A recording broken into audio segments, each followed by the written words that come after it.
Hey guys, welcome to That Florida Feeling. I hope everybody's had a good week. I'm glad that most of us eat combination plates, although I kind of thought tacos would win. I'm not going to lie to you. And apparently most people own dogs. As a cat person, I'm a little annoyed. No, I'm not. I think every animal deserves a wonderful, loving home, and I think it's great that you have a pet that you love. They become our family, so I think that's awesome. Thanks to everybody who's interacted with the Facebook, Instagram, Twitter, and TikTok pages. As always, you guys are awesome. I can't thank you enough. I'm glad that everybody liked the flamingo video from the zoo. That was a fun day. As always, thanks for participating in the polls on Wednesday and the questions. I love learning about you guys. As I record this, I'm a day early. Today is Thursday. It is National Pizza Day. Happy National Pizza Day. I'm sure that you have a favorite pizza place in Florida. Mine, I have two. My first one is West Shore in the Tampa, Clearwater area. Love West Shore. Never had a bad pizza from there. Love their cheesesteaks too. It's amazing.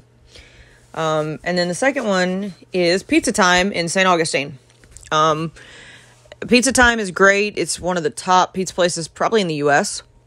It can be intimidating. You line up. You're probably going to stand out of the building for the first 15 minutes you're waiting for that pizza. But let me tell you, it is probably one of the best pizza slices you're ever going to have. I absolutely love it. If you're in St. Augustine, definitely go give it a try. I got the meat lovers, and it was amazing. Can't go wrong with a regular slice of cheese. I can honestly say, though, their white pizza lacked a lot. Maybe it's just a bad day. Maybe it was just me that day. But definitely, happy National Pizza Day. Go get you a slice from somewhere, wherever your favorite pizza place is in Florida. So today I'm going to talk to you about something that is well known for Florida. In fact, last year was a really, really bad year for it. I'm going to talk about hurricanes. There's no shortage of hurricanes in Florida. Some years you go without. Some years you get a one or two or tropical storm. And some years, unfortunately, like last year, it becomes that defining storm that you're going to talk about for years. Like people still talk about Hurricane Andrew, and people still talk about Irma and Michael and now Ian. And so I'm just going to talk to you about a couple hurricanes. Most of the hurricanes I'm actually going to talk to you about, I have been through. These are actually some hurricanes that I rode out or evacuated for, and I'm not afraid to say that. And, I am going to talk about Irma. Irma is, until Ian, was my defining storm. And I'll tell you why in the episode. But today, we're going to talk about hurricanes. All right, guys. And the first hurricane I want to talk to you about is Hurricane Hermine. Hurricane Hermine was actually the first hurricane to make landfall in Florida since Hurricane Wilma in 2005. And it was the first to develop off the Gulf of Mexico since Hurricane Ingrid in 2013. Hermine was the fourth hurricane of 2016 season. Now, let that sink in. It was 11 years. We had an 11-year gap where no hurricanes hit Florida. So I understand why people think it's safe and people get a little bit lax in their prep and they don't really think about it or they don't want to talk about it. Because there was an 11-year gap, and it was a very nice 11-year gap, let me tell you. But yeah, Hermine was the fourth hurricane of the 2016 Atlantic season, and it had its sights set on Florida. Hermine actually started as a tropical wave in the Atlantic on August 16th, and it continued to move into the Gulf, and it began to organize and develop an eye, as it means it will be a hurricane. And, since it was August, the Gulf was really warm, and waters were just getting ready to churn, and Hermine began to accelerate northeast as it intensified, and it was officially a hurricane on September 1st. The hurricane intensified to a Category 2 on September 2nd, and that made landfall just east of St. Marks, Florida. Now, of course, Florida prepared for the worst in the storm as it moved into the Gulf, seeing as how the first hurricane in 11 years. Our then Governor Rick Scott declared 51 counties as a state of emergency, and even ordered mandatory evacuations, especially for the counties of Taylor, Dixie, Franklin, and Wakulla. Now, the storm moved on to landfall as it moved on to landfall. A station near Apalachicola measured winds at 79 miles per hour. Hermine was it wasn't intense. It was a Category 2. I mean, we rode it out. We didn't even blink. We had some wind gust, and it was a storm. It was still, you still count as a hurricane. Hermine did produce a 5.8 foot storm surge at Cedar Key, and heavy rainfall did occur across western Florida. The heaviest was at 22.36 overall, and that was over a 72-hour period, and that actually happened at Lake Tarpon Canal in Pinellas County. I was living near that at that point. I was right near Clearwater when Hermine hit, and it actually flooded my apartment complex. The parking lot flooded up to the first floor. No actual apartments got flooded, but they were very much in danger. Lots of wind damage. We lost our awning. A tree made itself a home in the stairwell. People's things went flying. That's why they say, if you live in an apartment and a hurricane's coming, please take your stuff off your balcony. There is a reason. Things become projectiles. And so, I mean, Hermine wasn't horrible. It was enough to do some damage. The outer bands of Hermine did spawn a weak tornado near Windermere. And, of course, it also spawned 3 more in Taylor County. The tornado near Windermere caused some property damage and took down some trees. High winds from the hurricane actually knocked down trees in northwestern Florida and caused power outages. Leon County had the most power outages around the city of Tallahassee. Strong winds in Tallahassee also caused trees to fall onto homes, and several people were actually injured from the storm. So Hermine had a lot of wind damage with it. Hermine was also the first hurricane to directly affect Tallahassee since Hurricane Kate in 1985. So Hermine was just making all kinds of little records. Now, the storm also brought storm surge and high tides and flooding along the Gulf Coast. Coastal flooding occurred in Alligator Point, Apalachicola, and Carabella. 27 homes or businesses were demolished, according to it. 43 suffered major damage, and 102 had minor. The Gulf Specimen Marine Laboratory in Pansania suffered extensive damage and almost lost their living dock. It was saved. The Wakulla River in Wakulla Springs reached its second highest level ever. And Jefferson County saw downed trees and power lines as 62% of the county lost power. Taylor County saw a major storm surge, which led to 12 people having to be rescued, and 6 were in Steinhatchee alone. Dixie County also saw high storm surges from 8 to 9 feet, and Levy County saw surges in the 6 to 8 feet range that caused some flooding damages. Now, unfortunately for Cedar Key, Hermine did not spare Cedar Key. Cedar Key had storm surge that actually inundated the whole island. The grocery stores suffered wind and water damage. A motel on the island was flooded, and the ACs were swept away as mud and seaweed filled the rooms. Oh, I bet that took forever to clean up. The storm also caused an electrical fire that burnt down the clam processing plant. Dock Street restaurants were flooded and damaged. The post office and the city hall were also severely damaged. So Cedar Key probably got the worst of Hermine. Tampa Bay also felt the effects of Hurricane Hermine. Hernando County saw flooding and a few homes were actually destroyed from it. The rain also caused widespread flooding, and honestly, though, that area kind of always floods, but this just made it so much worse. I mean, I know a lot of Florida is low-lying. Obviously, we're not really far above sea level, if you're above sea level at all. But it just always seems like sometimes when hurricanes or it rains really bad, Hernando and Pasco County always just gets flooded a little bit worse. Pasco didn't escape that, though. Pasco County was also flooded, and 18 people had to be rescued from high waters. Hillsborough County actually saw some wind damage, with some homes actually being destroyed. The winds obtained at Port Tampa, though, were only at 58 miles an hour, which is like a really bad afternoon rainstorm. Pinellas did see some wind damage, flooding, and loss of electricity. The damage did spread also to Central Florida, as Hermine was kind of a larger storm. Gainesville saw damage to homes and loss of power. Marion County had trees down and even some injuries caused by falling trees. Unfortunately, one person did die in Ocala when a tree fell in their tent. I kind of feel like that person was probably camping in the National Forest. Lake County saw widespread damage to the whole county, with winds gusting to 58 miles an hour. The counties further south saw significant rainfall, with 5 to 10 inches actually falling in Sarasota and Manatee County. 14 counties in Florida actually ended up needing aid due to flooding and other wind damage, as emergency workers tried to help those who actually did lose everything and worked to clean up after the storm as the flooding went down. I remember it took a while, for some reason, for the flooding from Hermine to go down. FEMA did assist those in need. Cedar Key saw the most damage, and it actually took about 6 months to repair the post office, and even longer for the city hall to be fixed. Cedar Key is one of those really cute little areas. If you get the chance to visit, go visit. But you can also, if you do go visit, you can see why any hurricane in the Gulf poses a serious threat. Now, Hermine wasn't a powerful storm compared to the others, but, water does damage no matter how powerful the wind gets. And that really was Hermine's thing. I just remember a lot of flooding. My work actually closed early and then opened late. And I know a lot of people couldn't get to work because it was flooded. But yeah, Hermine was that first hurricane in a long time that if it had been worse, a lot of people would have been in a lot more trouble, because I'm not sure a lot of us took it seriously. I know I didn't. Once they said it was only going to get a Category 2, I don't even think we brought out our prep. We might lose power. We didn't even lose power.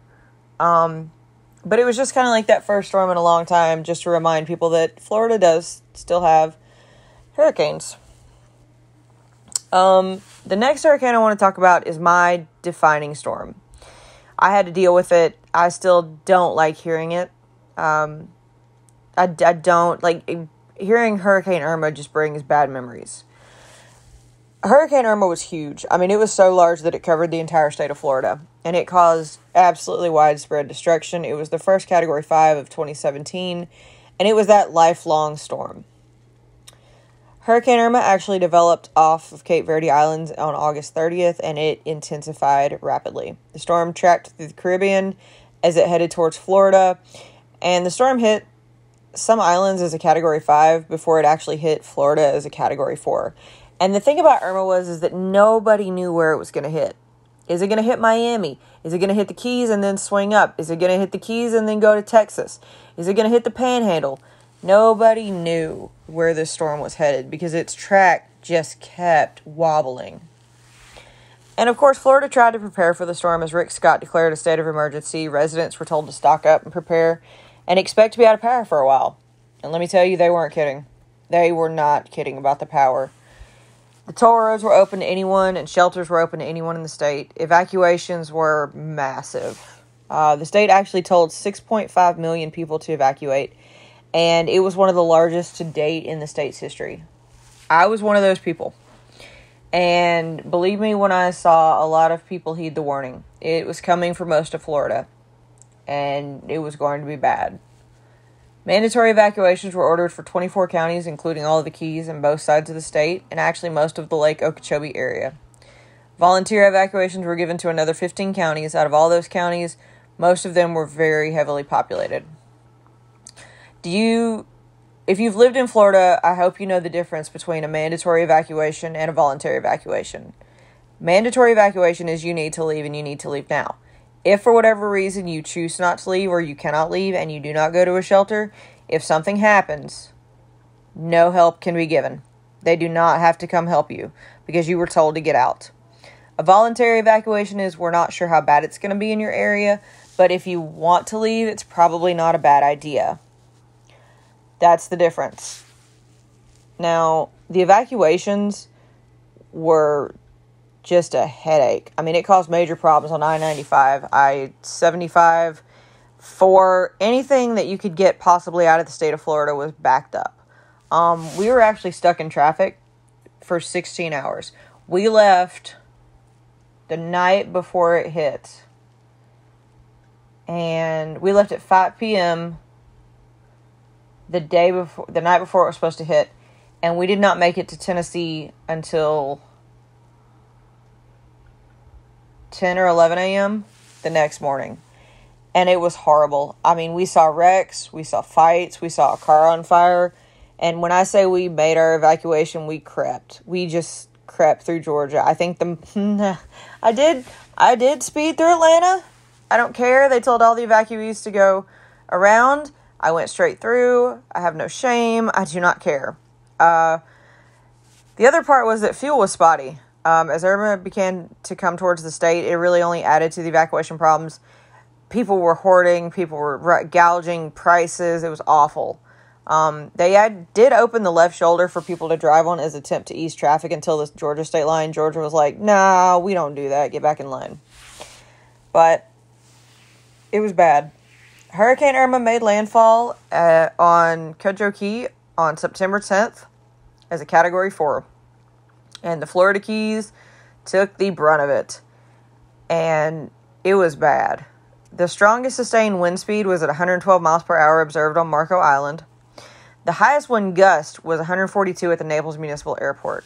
The wind gusts in the Keys ranged anywhere from 150 to 160 while the storm made its initial landfall. Heavy rainfall, storm surge, wind damage, tornadoes, you name it, it came out of this storm, and it was bad.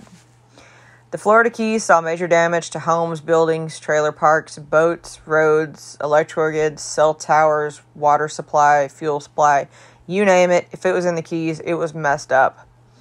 The overseas highway was covered in debris from the ocean, from homes, from boats, from trees, everything. Buildings and boats were damaged on most of the Keys, as well as flooding on some of the minor ones. Marathon saw major damage as mobile homes were tossed some 90 feet from their foundations, as well as some parts were being flooded into chest-deep water. Islamorada, however you say it, I never can say that right.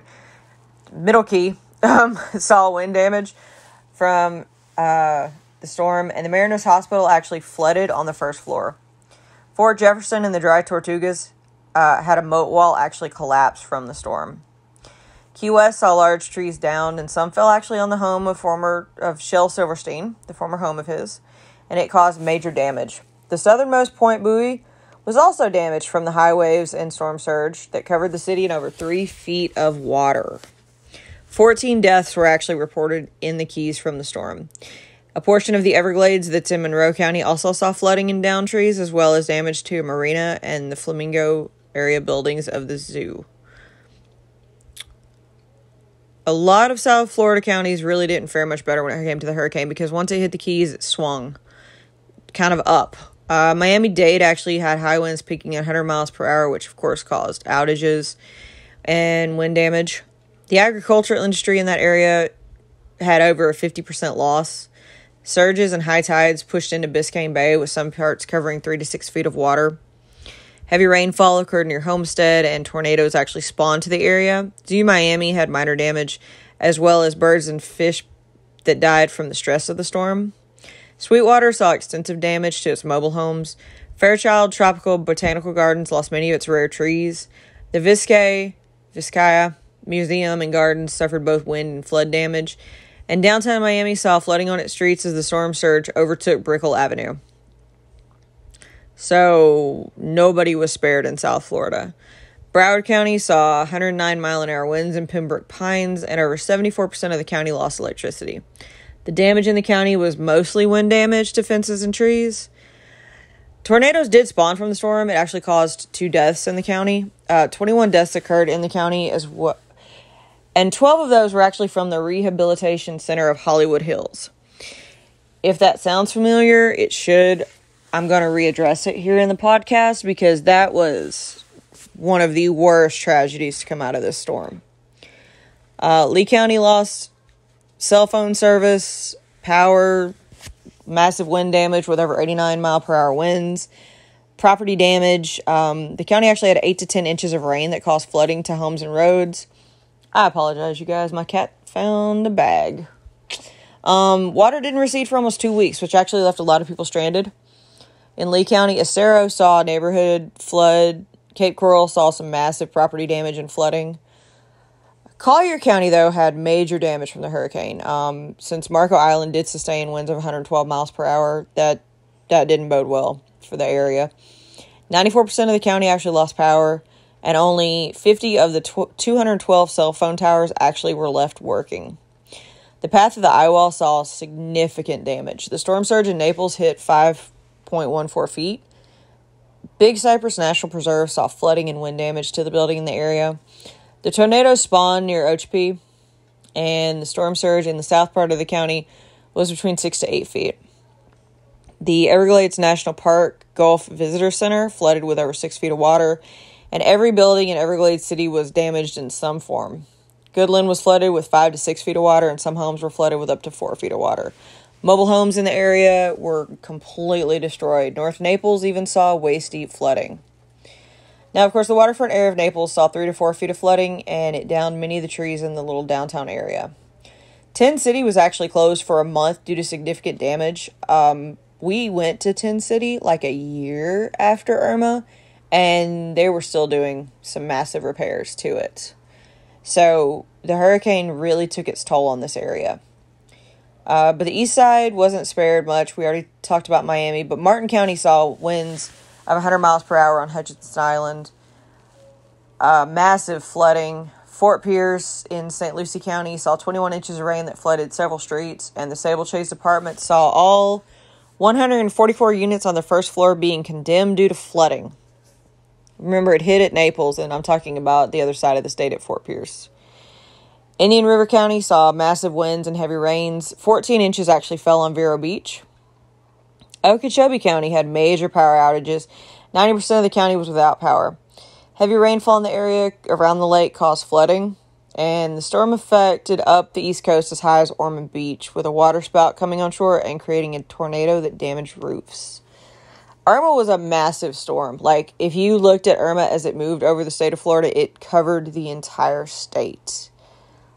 Central Florida was not spared, and I know this because I was living in Central Florida at the time. Osceola County saw 12 inches of rain and flooding in some parts. Orange County saw sustained winds of 59 miles per hour. The highest gust, though, was actually at Disney's Contemporary Resort. It was 91 miles per hour. 60% of Osceola was left without power, and the storm brought flooding, especially to the low-lying areas. Disney actually saw damage on their properties with trees down and flooding in Epcot, minor damages at Animal Kingdom. Wind also damaged parts of the building in Universal Studios. The flooding was bad enough to cause a sinkhole near Winter Springs, which is up in Seminole County. Altamont Springs also saw flooding that threatened homes and washed out roads. Lake County had a tornado that damaged several roofs and uprooted trees. A seaplane base in Tavares was heavily damaged. The St. Johns River actually rose and crested at 4.3 feet above flood stage, which caused massive flooding along its banks.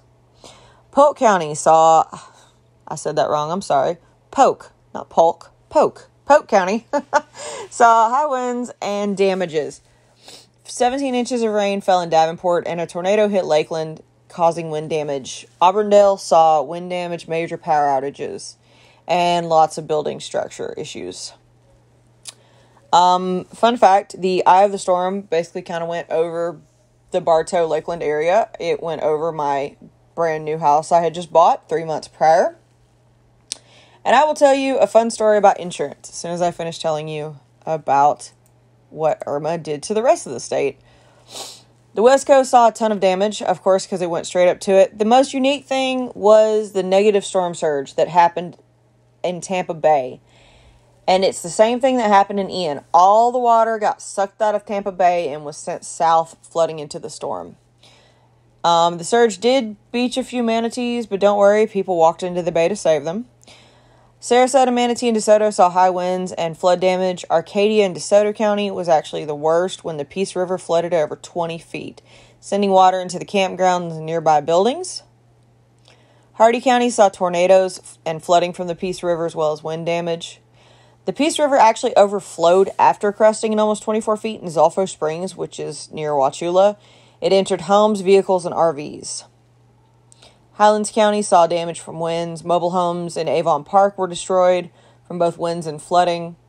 Lake Placid was hit hard as a majority of the homes in the town were damaged. Tampa Bay received 16 inches of rain in Tampa Bay and in Tampa proper. And Pinellas saw wind damage with 63% of the county lost power. And the storm just continued to move up. It actually moved up all the way through to St. Johns County, which is where St. Augustine is located. So it hit at Naples, which is like the direct parallel, like diagonal opposite of the state, went all the way up to St. Augustine and still affected them with 71 mile per hour winds and over 10 inches of rain in St. Augustine that naturally caused flooding in the downtown historic district. There was also flooding from the St. Johns River and a tornado that spawned just north of downtown St. Augustine.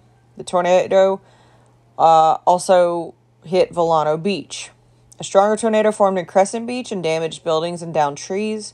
The storm also caused massive beach erosion on Ponte Vedra Beach and Volano Beach, which actually caused several homes to be uninhabitable as it sucked the sand out from underneath them.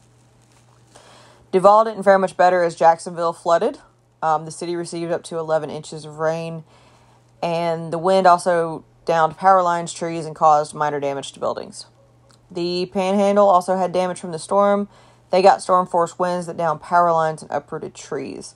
No one in Florida was safe from Irma except maybe Pensacola, and I think even they saw some wind damage. Florida was a disaster area. Irma had basically hit the entire state, and every county needed some kind of assistance. Debris removal, emergency work, restoring public facilities, roads were out. I mean, it was a nightmare. A lot of people were displaced without power, without food, no fuel, and many other problems. 6.7 million meals were handed out following the storm. And it was bad. I mean, it was bad. No, we hadn't really seen a storm of that magnitude in quite a while, and it's like people's Irma was it until Ian. And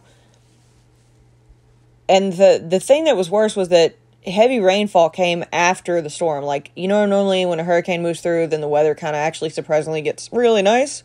No, the rain kept coming.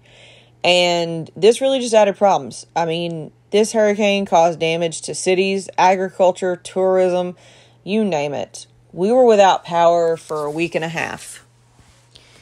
We luckily were able to get gas. You had to go at 6 in the morning right when the gas truck got there, and by 10 a.m. they were out.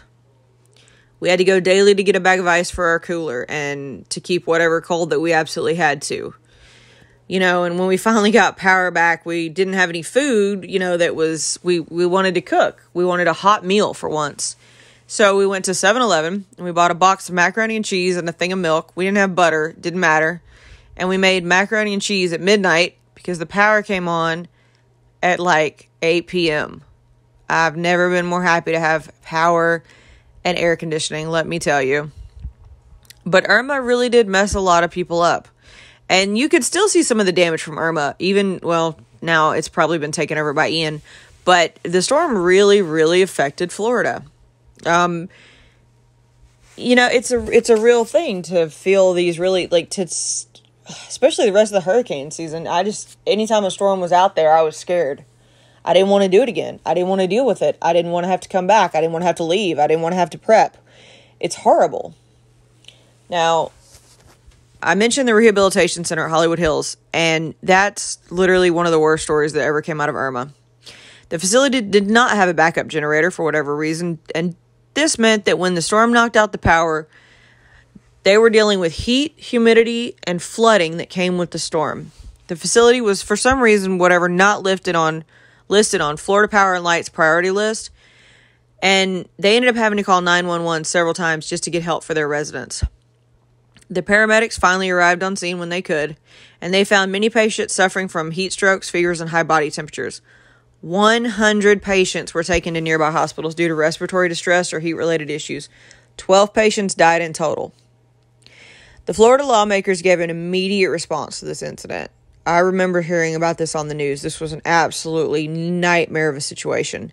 Governor Rick Scott immediately mandated that all nursing facilities have plans in place to supply emergency power for a minimum of 4 days after the event of a power outage. Many, many lawsuits came out of this, but many good changes came as well. The facility was permanently closed on September 20th of 2017. I remember, they showed some of the footage, and they showed it was horrible. It was a nightmare. I feel for anyone's family members that were in that. They shouldn't have had to go through that. I know that, like I said, Irma was a monster of a storm, and it was affecting Florida up until Ian, who just took its aim at the Sunshine State last year. Irma taught me many lessons about Florida, and so did Ian. I learned to prepare. I learned to have backup plans, and I don't just mean A and B. I mean, you need the whole alphabet because who knows what's going to happen. Don't be surprised if insurance companies drop you a week before a hurricane hits. That happened. Irma was taking aim at Florida. Our house we bought it in May, and this was in September. They dropped us a week before Irma, and that's a legal thing to do. So we scrambled to find insurance, and then we had to leave, praying that whatever we were going to come back to was a shell of a house. We got lucky. We only had some minor damage. It was all fixable. But it's scary to think that they can just drop you. I also learned to value air conditioning. We would have to charge our phones in our car at 5 a.m. before the sun came up. And then as soon as the sun came up, you would have to open all the windows because your house would just sweat to death. It was, it was insane. I still have those memories of driving back into central South Florida to find debris, flooding, and a feeling of kind of hopelessness after the storm. But of course, what did Florida do? Same thing it always does. It rebuilds. And it will continue to rebuild. It will after Ian. Things are coming together. It just doesn't get any easier with the next storm. They say that PTSD was a thing after Hurricane Andrew, and I believe firmly that after Irma and after Ian, it's a thing. I mean, I know I have it from the hurricanes, and I know I'm not the only one. Because you get a little scared. It's a scary situation, especially if you ride them out. You don't know what to do. You just pray it's over with quickly. And so it is a scary situation. And so the reason I wanted to talk to you guys about this today is to remind you that, one, Florida will rebuild. Absolutely will rebuild. But be prepared. I mean, they were talking about a storm in February out in the Gulf. I remember one year there was a hurricane in January. It's unpredictable. So be prepared. And if you do get if you are one of those people that has the PTSD or you need someone to talk to, reach out. Say hi to me. I will listen to you 100%. And if you need help, I will try to help point you in the right direction. So, don't be scared to reach out. I mean, Florida is going to be Florida. The Sunshine State is going to remain sunny even on its darkest days. The beaches will go back to being white. The seafood is going to come out fresh. You're going to find some amazing shells after the storm and beautiful sunsets. And Florida man is still going to be out there. And usually he does like to come out during hurricanes, just if you hadn't figured that out yet. Today, though, the Florida man comes from Orlando. This Florida man decided he wanted to swim with the swans. He stole a swan boat and marooned himself on a fountain in the middle of the lake. He told police that he took a large quantity of MDMA and he wanted to be a swan, or he thought he was a swan. So he went to Lake Eola and he swam with the birds because they didn't judge him. Well, sir, they may not be judging you, but we certainly are. Don't do drugs, y'all. Don't steal swan boats either. And I'm surprised anybody went in Lake Eola. That is just nasty. Well, guys, I hope you've had a good week. I hope you've learned something for next hurricane season as you hear my tales of horror from the last few. Maybe one day we'll discuss Ian. I think it's still too fresh right now. Some of us are still recovering or dealing with it, or we know someone who is, or, we are on the path to recovery, and that's awesome. I just want you guys to understand the power of these storms. Thank you guys for listening this week. Don't forget to check out the poll and question on Wednesday. Check out the social media pages. Drink water. Wear your sunscreen. Happy National Pizza Day. And as always, guys, that is your daily dose of sunshine.